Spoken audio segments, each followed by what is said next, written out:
This is Global Tennessee, news, analysis, and commentary from the Tennessee World Affairs Council in Nashville. Global Tennessee is produced in association with the Center for International Business at Belmont University and the International Business Council of the Nashville Area Chamber of Commerce. The World Affairs Council is a nonpartisan, nonprofit educational association, and the views expressed on Global Tennessee are those of the participants. It's 3 a.m. in Beijing, and here in Nashville, Tennessee, it's 2 p.m. on a Tuesday afternoon. Welcome to Global Engagement, our news review from the Tennessee World Affairs Council. I'm Pat Ryan, President of the Tennessee World Affairs Council, and we welcome you to our broadcast today. We're bringing you these webinars as a result of the stay at home and safe distancing, so we can continue to bring our programs to you on world affairs and important information that you should stay up with. Each week, this program, Global Engagement, will bring you 5 topics in the news, and Ambassador Dick Bowers and I will walk through each of those items, providing some commentary and assessment. We'll bring these to you every Tuesday at 2 p.m., but you should check our Tennessee World Affairs Council website at tnwac.org for other shows in the webinar series. And make sure that you're on our email newsletter list so that you're kept up to date on all the programming that we offer. So let me introduce my co-host for Global Engagement, Ambassador Dick Bowers. He's a retired distinguished career member of the U.S. Foreign Service. He served around the world in numerous postings, including as United States Ambassador to Bolivia. Ambassador Bowers is a member of the World Affairs Council Board of Directors. So let's get started. Dick? Well, Pat, I'd like to add my welcome to this new program, and let me mention that tonight at 7 o'clock, Pat Ryan, you will be interviewing Professor David DeRoche as part of the World Affairs Council's Global Dialogue Speaker Program. Professor DeRoche is a retired U.S. Army colonel and is one of the most knowledgeable specialists on Middle East affairs. And while we've all been focused on COVID-19, American interest in that tumultuous part of the world continue to be challenged. So register for this evening's webinar on the Middle East 2020 with Pat Ryan and Professor David DeRoche. tnwac.org is the place to get on. And let me also mention that next week, in addition to Pat and me being here at 2 o'clock, the Tuesday 7 p.m. slot is set for Global Nashville with Carl Dean, and the former Nashville Mayor, Carl, will be talking with Sean Henry, President and CEO of the Nashville Predators and a community business leader who has his finger on the pulse of the city. And so that with all the stuff that's going on in the world and in Nashville, that should be an interesting program. So how about on to the news, Pat? What are our topics today? Okay, Dick, thank you. Today we'll be drilling down into these 5 topic areas. Number 1, we'll do a review of the COVID news as we've been doing for the past couple of weeks. It's dominated the news around the world. We'll also take a look at Earth Day. We're in the week of Earth Day, and one of the things that we'll talk about is the climate crisis, another looming existential threat that has been largely off the radar since the pandemic. Also in the news last night, intelligence reports have suggested that the leader in North Korea might be in ill health. So we'll talk about some of the ramifications of that story. Also, last night it was announced by President Trump that he's planning on signing an executive order for an immigration ban, and we'll drill down that into some detail. Lastly, we're about to enter the Ramadan month, the holy month in the Islamic faith, and we'll talk about Ramadan and what it means and implications to the observance of Ramadan because of the COVID-19 virus. So let's start off with our review of COVID news, and we're going to jump back in our slides here and take a look at what the global implications are from the COVID virus. And you can see from the charts there that the numbers for COVID cases in the world are over 2.5 million deaths, 174,000. And if you look at the scale of the rise from March 10th to April 11th, precipitous climb in total cases and total deaths. So it's really a situation that's gripping the world community and not just the United States, although that's where most of our reporting is focused on. Here's the numbers of the top 10 cases. The United States has exceeded all the other countries in the world. In total cases, 803,000 new cases in the previous 24 hours, 10,000, and total deaths in the United States as of this morning was 43,663. Really a.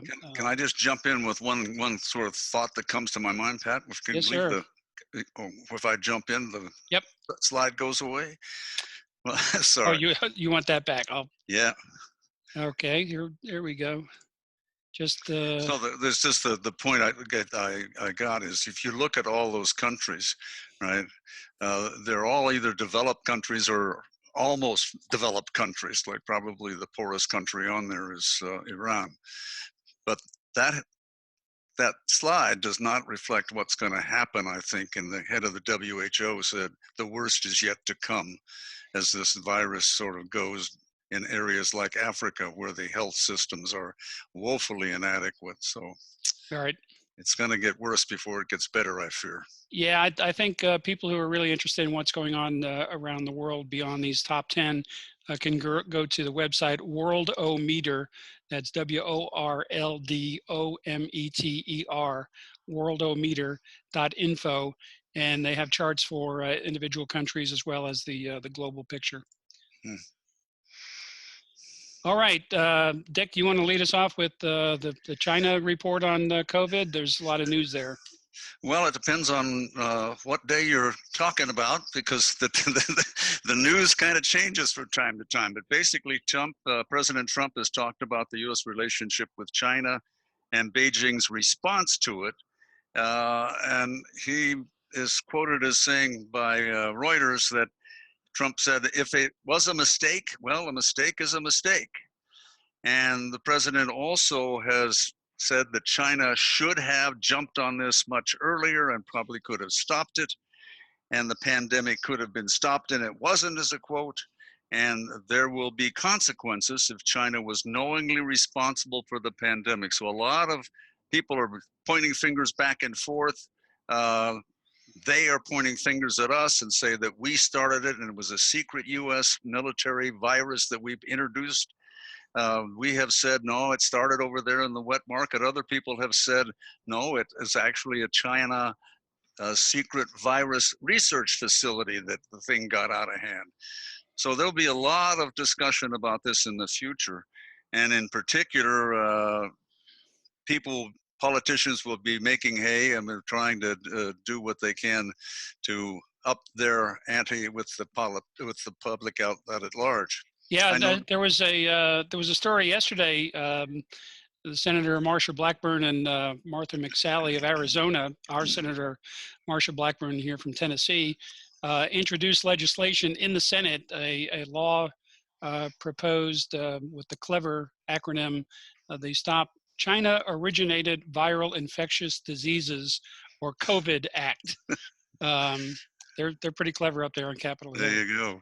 So the COVID Act in this press release said, quote, it was designed to ensure the Chinese Communist Party faces consequences for its role in spreading the coronavirus and empowers Americans to sue China in U.S. courts and seek compensation for the devastating harm the deadly virus has caused to the economy and human life. And basically, the legislation builds on previous legislation. The Foreign Sovereign Immunities Act eliminates sovereign immunity for states that spread biological weapons or agents.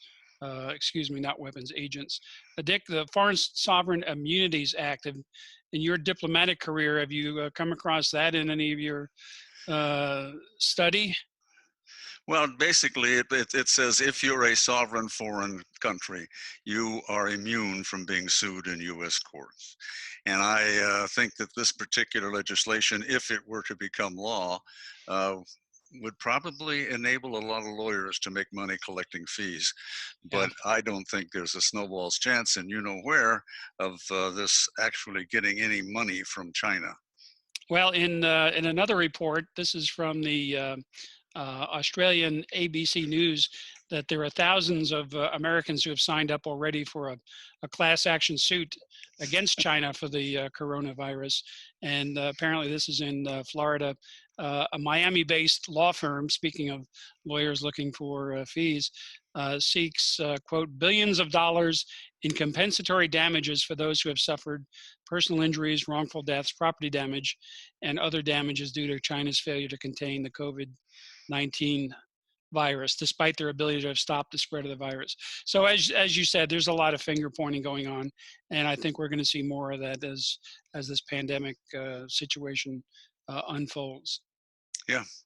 And, I mean, other people are out there. Vietnam, for example, is demanding that China reverse a decision that Beijing made to establish administrative units on an island in South China Sea. China has accelerated its campaign to claim sovereignty during this period, including militarization of some islands. And this is a longer term problem that COVID or not COVID, we're going to have to deal with what China's doing in the South China Sea. Yeah, so China's in the news as far as relationships with the United States, but what else do we have going on in the COVID topic one portfolio, Dick? Well, the G20 took some action, so this is probably the most capable body of 20 countries, all very rich economies. And the ministers of health from the G20 met Sunday to forge a common response to the pandemic at the urgent COVID-19 task force meeting. So this group rose to prominence during the 2008-09 economic crisis, and it has called itself the premier body for dealing with economic cooperation. So I think that most of the level-headed folks out there realize this is not a go-it-alone thing. Right. If you're going to do something about and solve this problem, you have to work with your allies and friends out there. And this is a step in that direction, and I applaud it. Yeah. Also in the world of commerce and COVID, but closer to home, to Tennessee, the international auto manufacturing has always been an important part of Tennessee's economy, as you know. And there has been some effect on that commercial relationship from the pandemic. Last week, Nissan announced, and they have a major footprint here in Tennessee, as you know, Dick. They announced they'll extend its U.S. plant shutdown until mid-May. It had previously announced a temporary layoff of 10,000 hourly workers in the U.S. So that's important to closer to home here in Tennessee. Yeah. In other COVID news, we'll run through the topic here and then move on, but there's still some important stories around the world. For example, the United Nations has warned that the economic downturn could kill hundreds of thousands of children in the year 2020. In addition to the increase in poverty, nearly 369 million children across 143 countries who normally rely on school meals for their daily nutrition have now been forced to look elsewhere. And that's from a Reuters report. You know, the nimbleness by which local school districts have pulled up and figured out how to get the food to the kids is incredible. Well, that's here in the U.S. Yeah, here in the U.S., exactly. But I'm really amazed that the feeding goes on. It goes on with buses running the regular route with sack lunches, and the kids can come to the bus stop and get their food. I'm amazed. So it's good down at the bottom of the pile, local people doing what it needs to do to have things done. Yeah, hopefully that's more than just anecdotal, and that there's a lot of meals getting out to kids that normally would rely on schools. Yeah. Another piece in the COVID news: the business confidence around the world has plunged to its lowest level on record. We all knew that we had some economic troubles, but this is even worse than the 2008 global financial crisis and the early 1990s recession. according to the Australian Financial Review, cash-strapped firms braced for an economic downturn of, quote, unprecedented speed and magnitude. So look for that story to continue, and we're all going to have to keep an eye on what the economic impact is from the pandemic. And a big economic story that came out yesterday is that the price of oil is now turned negative, which means if you're an oil producer, you are paying people to take your oil so you can get it out of your tanks and do what you need to do. And I think it's the first time in history that's ever happened. Well, yeah, it's incredible what the pandemic has done to the energy market. There was already a glut of oil in the market, and Yeah, the and now pandemic people, has accelerated that. I haven't bought gas in a month. Well, and you know, there's trickle down consequences. For example, in Saudi Arabia, they try to sell all of their crude oil for national income, and they use the associated natural gas from the oil that they pump to power their electric power plants and desalination plants and so forth. But since they're having to slow down pumping of oil, they're not getting as much gas. So, you know, it's the devil you know, or the devil you don't. Well, another thing, so you're seeing this social breakdown that's taking place in some places in the world, and people here in the United States, for example, have been protesting, you know, liberate Michigan, liberate Virginia, here in Tennessee. In some cases, well armed. Demonstrators were out in force. And in Paris, police and youths clashed for the second night in a low-income Paris suburb on Sunday as the lockdown rules to curb the spread of the coronavirus threatened a fragile social peace in deprived areas. And in the United States, you'll see the caravans of cars lining up to get food. So this is having a major impact on our social fabric. Well, you know, in another part of the world where we've seen social conflict, Ireland, the coronavirus checkpoints have aided Irish police to seize drug and weapons. Due to the strict stay-at-home measures, and this is a Reuters report, Irish police have made one of their largest drug seizures of the year when a car tried to evade one of the checkpoints.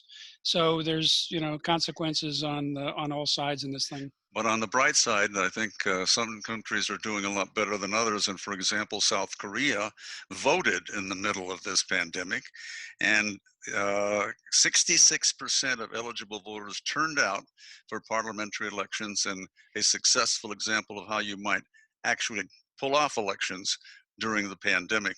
The incumbent party and leadership basically was all returned to office. They've been doing a wonderful job in trying to corral the virus. Yeah. Let's just touch on a little bit of related medical news. The World Health Organization was about to declare an end to the deadly Ebola pandemic when there was a flare-up of cases in the Democratic Republic of Congo. So Ebola is a persistent threat in that part of the world, and we had an Ebola crisis not too long ago. So the last thing we want to see is that breakout from that part of the world, and what we want to see is the suppression, eradication of Ebola in Africa. Dick, why don't you take the last bit of somewhat humorous news there in Italy? Well, in Italy, the police cracked down on a woman who took her pet turtle for a walk. So Italy's been on a strict lockdown, and this lady decided she needed to go out and take her turtle for a walk so she could get out. She's since been fined 400 euros for breaking strict coronavirus confinement rules. Italian citizens need a justifiable reason to be outside in the middle of the pandemic, and that has cost more than 20,000 lives there since February. And evidently, the powers that be decided taking your turtle for a walk was not a justifiable reason. Indeed. So well, let's leave COVID behind as much as we can and talk a little bit about Earth Day. This week we celebrated the 50th anniversary of Earth Day. And just in a quick aside, Dick, I remember at a tender age volunteering on the first Earth Day in 1970 in New York City to help set up chairs or something, or barriers in some Midtown Manhattan festival that was going on. Never thinking that 50 years later we would still be trying to figure out what we can do to preserve Mother Earth. But I we are at. understand they're going to do this all virtual now. There will be no mass gatherings because of the virus issues. Well, yeah, sure. That's what sensible people are doing all over. Speaking of a virtual issue related to this, there is a program tomorrow. I know your calendar is probably getting filled up with webinars all day, every day, but here's one that people might want to check out. The Washington Post digital programs are hosting a webinar that you can check into for free. It's called Leading the Fight Against Climate Change, and it will include former Governor John Kasich, who's a partner in an organization called World War Zero, along with former Secretary of State John Kerry, the founder of World War Zero. So tomorrow, 10 a.m. Central Time, take a look at that free webinar, Washington Post Digital Programs, Leading the Fight Against Climate Change. Really interesting talk. Those guys are good, solid folks. Sure. Let me just frame the conversation about climate change with regard to something called the doomsday clock. Have you ever heard of that, Dick? I have heard of it, but basically it was started because of the danger of nuclear explosions and proliferation, right? Right. Yeah, that's true. It started out as a Cold War construct to show us how close we were to nuclear destruction of the United States and the Soviet Union. But more recently, the doomsday clock has been used as a construct to talk about the danger, not just from nuclear weapons. It still includes nuclear weapons, but also to talk a bit about climate change and the existential threat that posed. So in January, we were already at 2 minutes to midnight because of the lack of progress on nuclear risks. And they moved the scientists at the Bulletin of Atomic Scientists, the body that publishes a report and also does this annual setting of the clock. They moved the clock forward to 100 seconds to demonstrate the relative threat that climate change and nuclear weapons continue to pose to humanity. So that's something that is worthy of consideration. Yeah, you know, this is a ticking time bomb out there, and it has national security implications as well. And you know, the Pentagon is well aware that climate change can affect how we would fight a war, how our bases are. The Navy's already concerned about water rising and it's destroying safe havens and things of that sort. Mm-hmm. We've been focusing on the coronavirus issue, so but down the road, this is coming at us, and Mother Nature is there, and she doesn't care whether you're a Republican or a Democrat. So we've got to focus on this. Yeah, you know, the principal construct internationally to deal with climate change has been the Paris Accord. Some progress has been made. There are some countries that set up their national goals, and these are individual countries. The Accord provides for every country to decide what it needs to do and how it needs to do it. Unfortunately, in my opinion, the United States has withdrawn from the Accord. We were a leader in getting this thing started, and then the Trump administration came in and thought this was a sellout of American sovereignty or for whatever reason, and withdrew. Yeah. And as a result, climate continues to have issues, and nobody is effectively addressing them in a cohesive worldwide fashion. Right, and you know, the American withdrawal doesn't take effect until November 2020. So we still have time to get back in. We'll see if there's any change of sentiment on working within the guidelines of the Accord. On the good side of that, a number of states and cities have claimed that they're going to continue to adhere to the local goals that were set for them to match the national goals for the Accord agreement. Sadly, we see a lot of relaxation of some of the constraints that were in place from the Environmental Protection Administration and some other organizations that are relaxing the attack. Or rolling back. Yeah, rolling back the mileage considerations for automobiles, reducing subsidies for renewable energy. There's a lot more that could be done that we're not doing, and it seems that we're rightly consumed with the pandemic, but there's a lot else going on in the news that we need to be concerned about, and climate change is one of those. And as you point out, the Pentagon is concerned about climate change as a national security issue. Yeah. The Navy is concerned correctly about sea level rising and the potential inundation of their coastal bases. If you look at the NASA images of the ice cap, we can see an incredibly rapid decline in the ice cap, and all that melting ice from the Arctic is just headed for sea level rise. And we see storms increasing. Superstorm Sandy, it flooded out the New York subway system. We see even on sunny days with low tide, the streets of Miami are filled with seawater that's coming back up through the sewer system. So these are real issues. We can't just not pay attention. No, you're absolutely right. I remember a glacier I used to ski on when I was in Bolivia, and it's gone. It's absolutely gone. And the difference that makes, because the runoff from the glacier in the old days was the water source for the people who lived below the glacier. They're out of water. So this water issue is going to become a major force in the world as it pushes people to relocate where they can get water.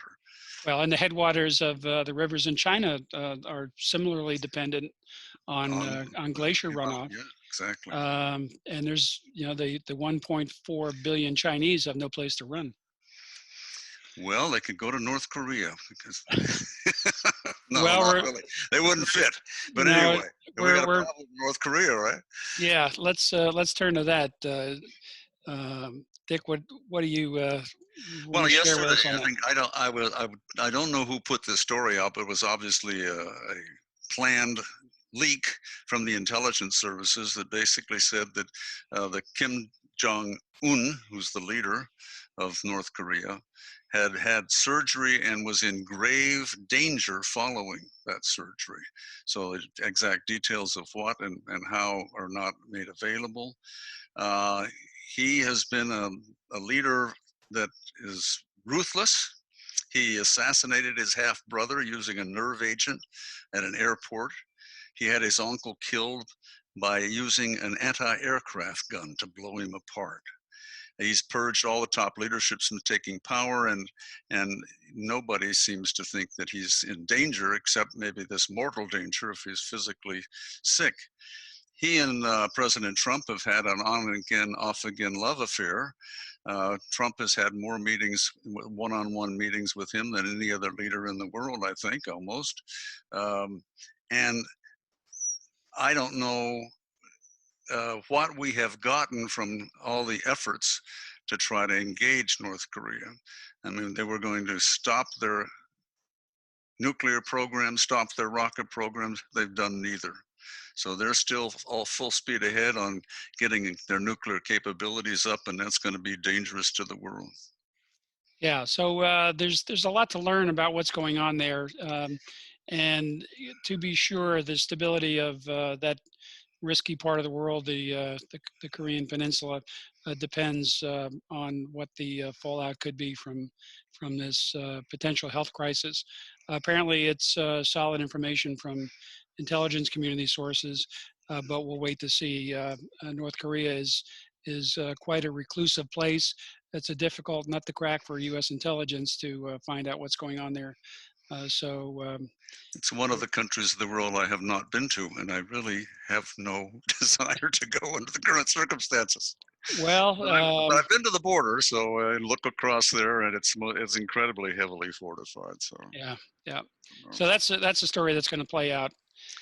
Let's move on to item 4 on our top 5 list, Dick. The immigration ban, which was tweeted out last night by President Trump at about 10:30 p.m., in which he said that the United States was going to order through his signing of an executive order the temporary suspension of immigration to the United States, quote, in light of the attack from the invisible enemy, as well as the need to protect the jobs of our great American citizens, unquote. So we don't know exactly what's going on with that.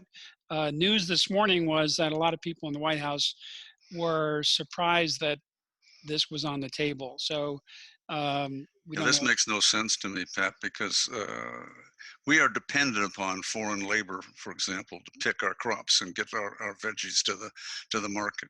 If Well, you stop the immigration, what's going to happen? well, and it's curious the timing of it, since you know, the implication of the tweet is that this is in response to the COVID crisis. Yeah, But I don't think immigration really, at this point, you know, we've got 40 plus thousand dead Americans, and the virus is on the loose. I don't know that who this is geared to stop, because a lot of the potential immigration has already been slowed by the travel bans and so forth. right. So you know, Well, this and it's very easily possible to, if you are a legal immigrant, you arrive here, or you can go into quarantine for 2 weeks. yeah. And then you go on and do your business. But this is, people have waited for years and years to legally immigrate to the United States, and to preemptorily so issue a ban that says nope, nobody can come, makes no sense to me. Yeah, the Washington Post story went on to say that for the executive order to be implemented, it would have to direct the executive order would have to direct the State Department and the U.S. Citizenship and Immigration Services to immediately stop the issuance of immigration visas, a move that appears to have no modern precedent and would potentially leave the fiancés, children, and other close relatives of U.S. citizens in limbo. Right. Um, so there you go. Foggy Bottom's got the lead on this one, Dick. Thank you. Tell me about Ramadan. You've spent a lot of time in the Middle East. Is it important, really as important as I think it is? Yes, it is the holy month of Ramadan. And if I can do three things at once here, we'll get our slide going. Ramadan is the holy month of in the Muslim faith, and it is one of the fasting at Ramadan is one of the five pillars of the Islamic faith. Um, The other four being that the profession of faith, that there's no God but God, and Muhammad is his messenger. Daily prayers, uh, zakat or alms. So it's one of the yep, pillars of Islam is taking giving care of giving those to the less poor, fortunate. And doing the Hajj. the Hajj is the fifth of the five pillars. All good, important things for Muslims. Right. It's and the month of Ramadan is a time of spiritual reflection, self-improvement, and heightened devotion and worship. So it's an important month, and we should note that there are about 1.3 billion Muslims in the world. And most people think that the Muslim religion, although Mecca is the center for prayer, most people think that the Arab world is the center of the Muslim religion. In fact, the most populous Muslim countries are Indonesia, with about 13% of Muslim faithful, and Pakistan with about 11%, a couple of 100 million in Pakistan. So we're reminded that the stereotype that all Muslims are Arabs and all Arabs are Muslims is incorrect. Not true. Absolutely right. So Ramadan starts this week on the 24th. It's a lunar month event, so the appearance of the new moon will signal the start of Ramadan and the fasting and reflection. And it ends about May 24th, and that will be marked by Eid al-Fitr. The Eid, or festival, is the major celebration on the Muslim calendar. Well, Dick, Yeah. we're at an early quitting time here. We've been running long in the past, but we trimmed the calendar here a little bit. We're open for questions. If anybody in our audience would like to pose a question, simply click on the Q&A tab on your screen and send a question there. We'd be happy to answer or comment on whatever you'd like to share with us. Dick, any other observations that you've got on what we've been covering today? I know we went through a lot of material on COVID, and then briefly covered a couple of other top topics for the world. No, I'll mention that I had the privilege of being in Turkey during Ramadan for about a 2-week period. And I lived in Singapore, uh, which had a large Muslim population, and we had one of our ammas who took care of our children was a Muslim lady who was very devout, and she would fast all day during Ramadan. Even to the point where she would not drink water. So by the end of the day, she was, ready to break that It's, fast. I tell you, for those who are not of that faith, to try to wrap your minds around a full month of fasting, Yeah. um, Well, she there, made up for it once the sun went down. So I mean, but it shows the devotion and piety of many of these people. And in Turkey, it was a festive affair after sundown. I mean, people would gather in the parks with barbecues, and then so create a wonderful meal at the end of the day, and would wake up early before sunrise so they could stoke their breakfast in and things of that sort. So, yeah, yeah. Well, there are stories about all-night parties, and in some of the Arab world, there are TV shows that are produced for the overnight Ramadan viewing. Um, and so you're right. There is after hours activity. Some people sleep during a large part of the day and then awake at night yeah.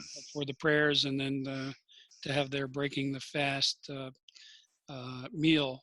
So that's definitely a consequence of the fasting during the day.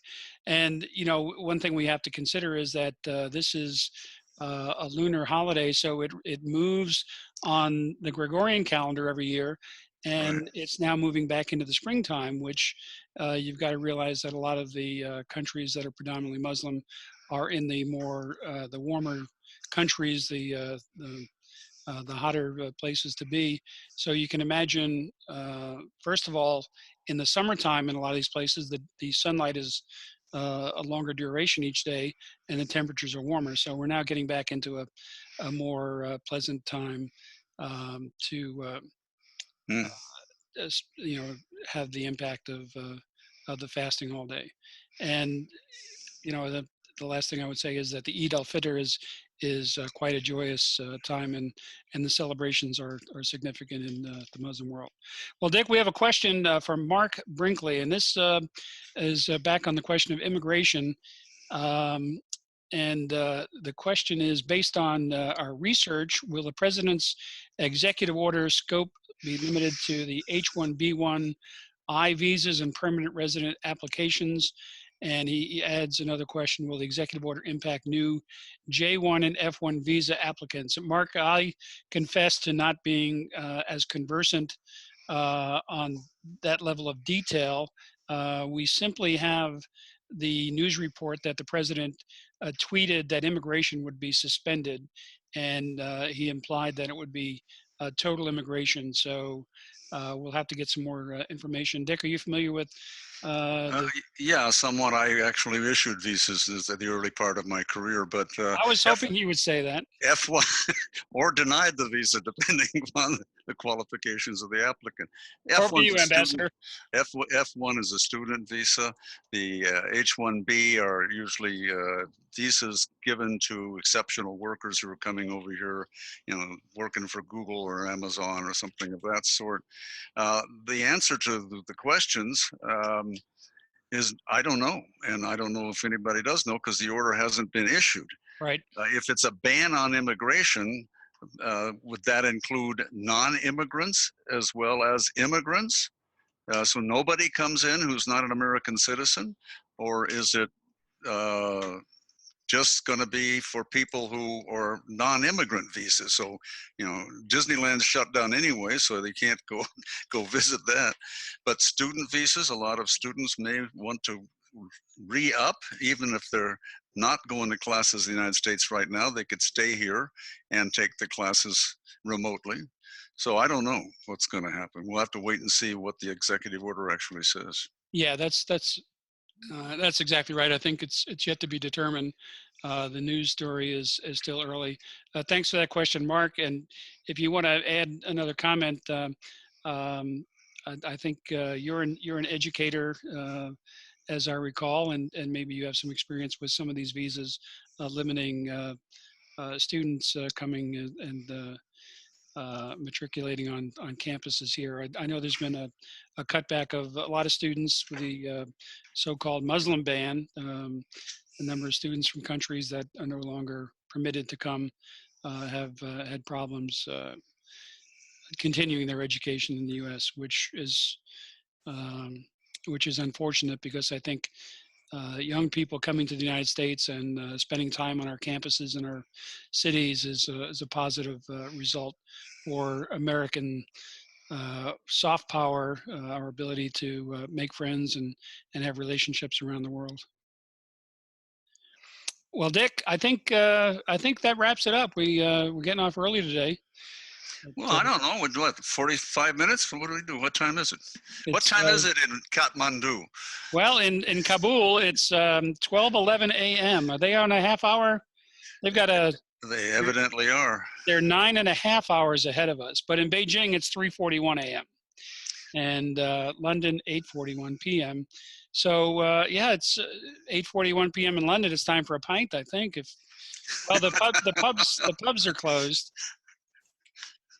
Well, Boris closed the pubs. I read about an entrepreneurial American who's now making cocktails and will deliver them to your house. So you just get online, order what you want online, and he'll mix it up for you, and in comes the guy and brings it over to you. So. Well, good luck with getting out in the street. It might be like the Italian lady with the turtle. You get out there, and it could be a 400 euro fine for you. You never know. Yeah. Okay. Well, enjoyed talking with you, Pat. We'll see you next week, right? Same here. And let me remind everybody that tonight we have Global Dialogue, which is our speakers program, and we have invited David DeRoche. He's a professor at the Near East South Asia Center at the National Defense University. David is a retired U.S. Army colonel, ranger, combat veteran, specialist in all things Middle East, and he and I will be talking about the Middle East 2020, what's going on there. Next week, Ambassador Bowers and I will be back for more news review, and we hope that you'll be back with us and have your good questions. That'll be at 2 p.m. And then at 7 p.m. next Tuesday, we'll have Global Nashville, our webinar with former Mayor Carl Dean, and he'll be hosting Sean Henry, the president and CEO of the Nashville Predators. I'm sure they'll be talking about the current business environment. Mr. Henry's a leading member of the community and the business. When are we going to have a hockey game without spectators? Well, I hope that there'll be some questions about Smashville and returning. Well, you're a hockey fan, right? I am. Yeah, there you go. We're here a block and a half from the Bridgestone Arena, in large part because we like to go to the games. But the rumor is that if the season gets restarted, they'll jump right to the playoffs, and the Predators are one game in the wild card spot, so they would be in the playoffs. Okay. Let's hope we get going again. But that'll be next Tuesday evening, 7 p.m., Global Nashville with Carl Dean and his guest, Sean Henry from the Nashville Predators. That does it for us. Ambassador Dick Bowers, thank you so much for taking the time out of your day. I know you have a busy day on Tuesdays teaching ESL and whatever else you do hunkered down out there in Nashville. And we'll see everybody next week here at 2 p.m. on Tuesday for another edition of Global Engagement, our weekly news review. Thanks and goodbye. Bye-bye.